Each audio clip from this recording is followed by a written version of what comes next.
on the bench is an old Singer. This actually came in to repair. The customer stated it's a model 2461. I haven't looked it up. It's been mounted on this box here, and it's time to see if we can make a stitch. This is a chain stitch machine. The first thing I noticed, it does have a needle in it. I'll have to take that out and see if it's dull.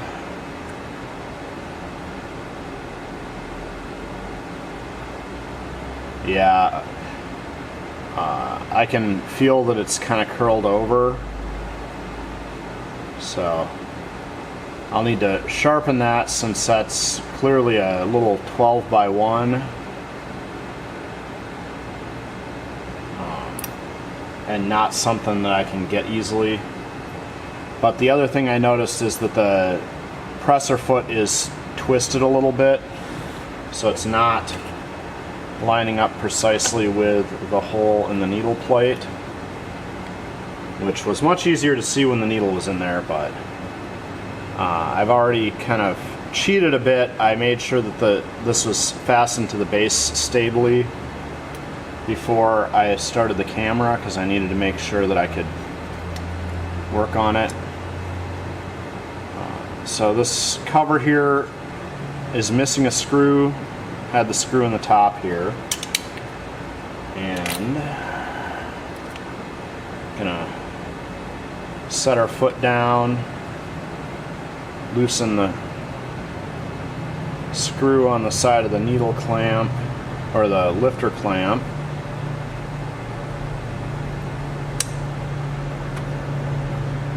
Get that to wiggle.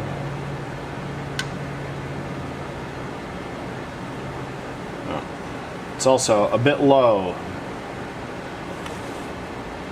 so you want your clamp to, you want this lifter to be a little bit loose to make sure that there's pressure on the foot. So wiggling that, lowering it, eyeballing it. It's nice and square. So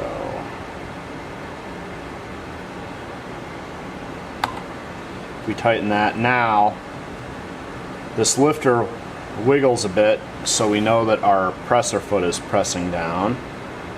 The pivot for that is a bit loose. There we go. Tighten that up. Someone has been, oh my gosh, this presser foot tension is very over adjusted, and someone cranked on it and got the knurling worn off of it.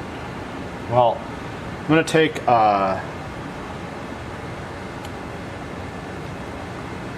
some time here. Get some penetrating fluid on that. I'm going to get my heat gun out and try to heat that up to get the fluid to go into it.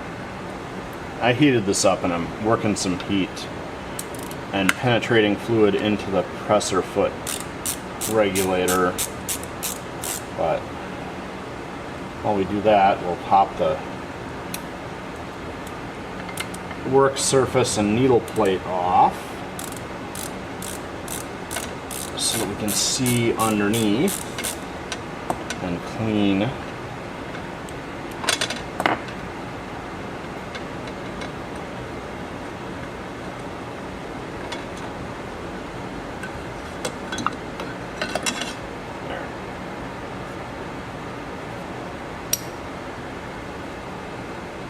The needle plate here is fastened in with a couple of screws so that you can more easily align it, it looks like, if it goes out of it when you're assembling the machine. So that's interesting. Let's see, our stitch length is moving, so that's good. As you can see, there's a lot of oiling locations underneath here. is the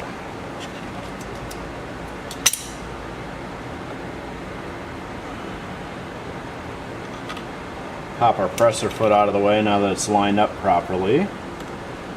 Check our feed dogs for buildup. That appears clean. Alright.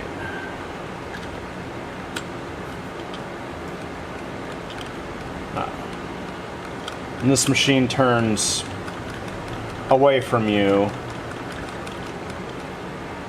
like every other chain stitch machine I've worked with, but get busy and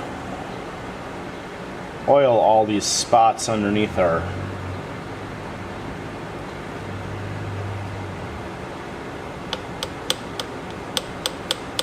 plate here.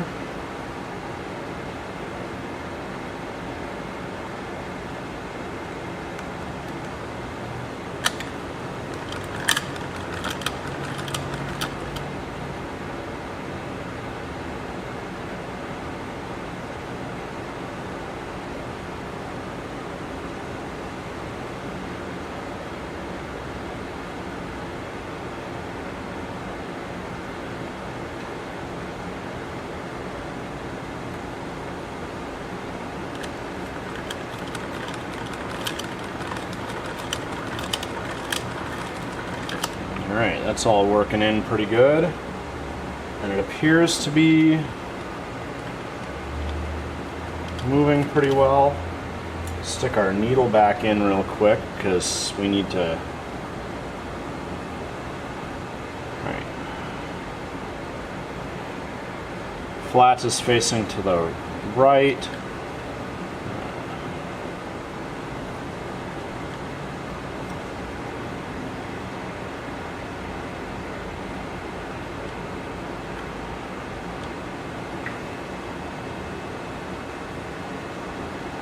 And that needle bar seems like it is really low.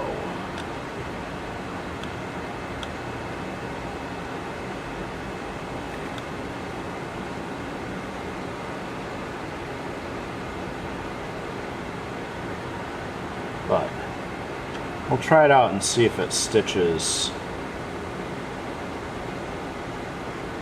Seems to be in time though.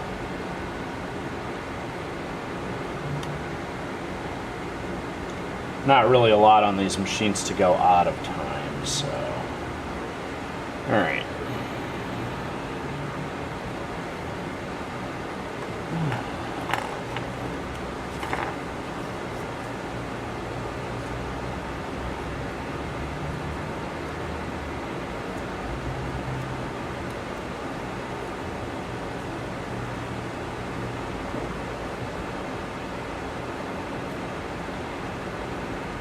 Didn't take much to polish that needle tip up because so for needle tips like that, I just take sandpaper. There we go.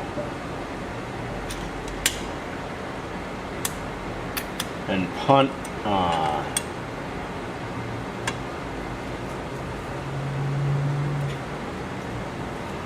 so to sharpen a needle, if I have to try and smooth it, I just sandpaper and I spin the needle while I pull it out of this. I think this is a piece of 800, 400 grit, 800 grit wet or dry sandpaper.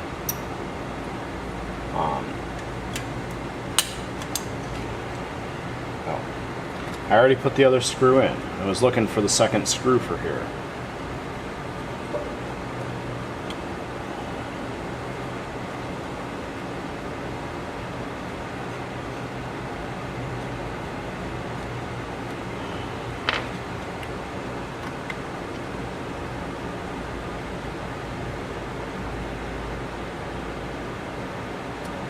I haven't attempted to look up how to thread this.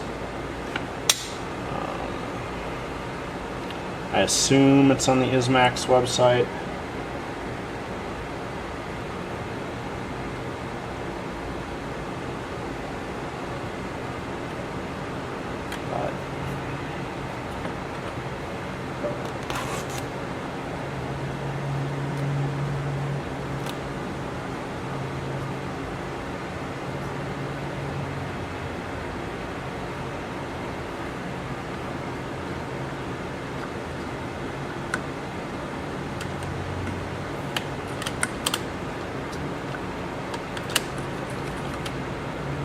Alright, this lever down is our longest stitch.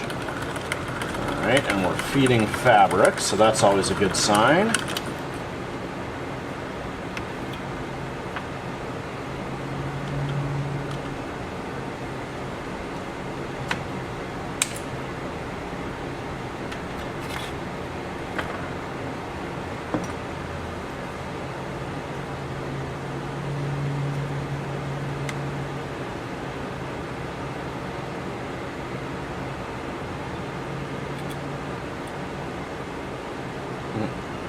I didn't put a drop of oil in the head here.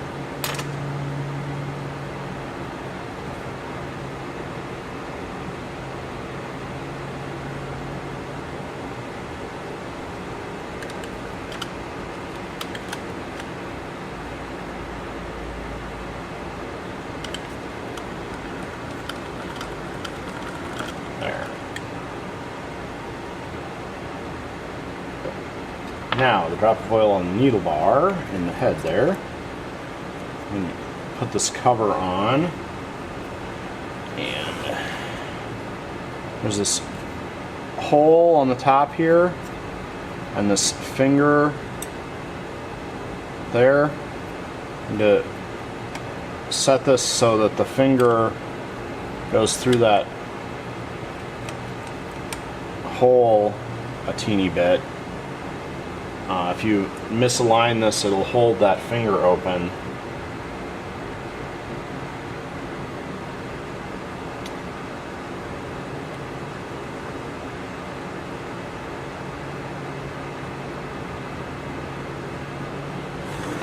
I will have to check further on this machine because there's this mysterious screw here that clearly was holding something on it. And I don't know what that might have been.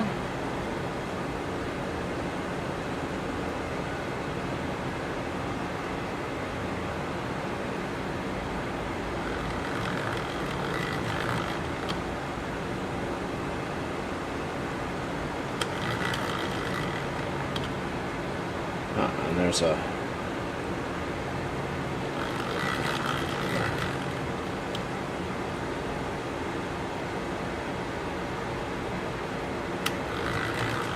These old machines always have so many oil holes hiding on them.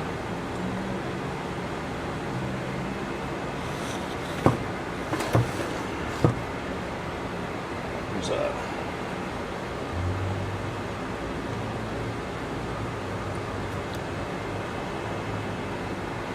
This hole goes straight through, but these two are oil holes.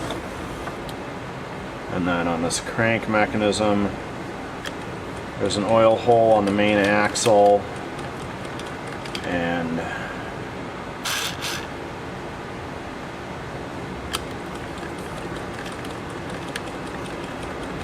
that's supposed to allow oil to go all the way down through. There's 2 more gears in this stack, and there's an oil hole right there to put oil directly on the teeth of the gears. So, all right.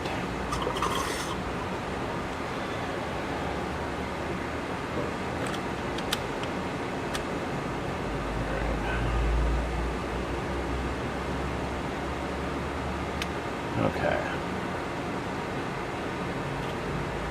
Time for a complete guess at our thread path. Once I've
Yeah, well,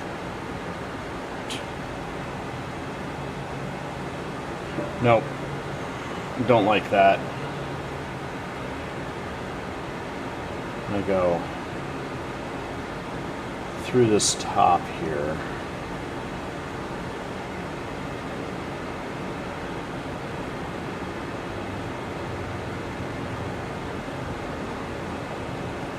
There. So the important thing about guessing any thread path is that you've got to think about how you're getting to the needle and how you're going to get all of the action you need from a mechanism on your way to that needle. So the decision I made there, I started down under this hook and up there, but then I had to go to this take-up bar here that works like a take-up arm on a regular machine, and it wasn't going to tug up on the thread enough from here. It was just sort of half tugging, so that's why I changed to move through the top under here. Now it goes up over that bar completely, and as you rotate the machine, it tugs the thread completely up. And I just caught the end of that tail, so this machine is ready to make some stitches. Let's see.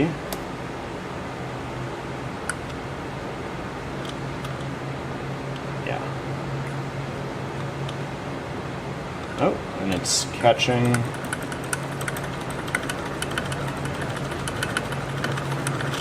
It's catching and making all its stitches. Wow. The thing I'm not good at is knowing how to end a lock stitch machine stitch.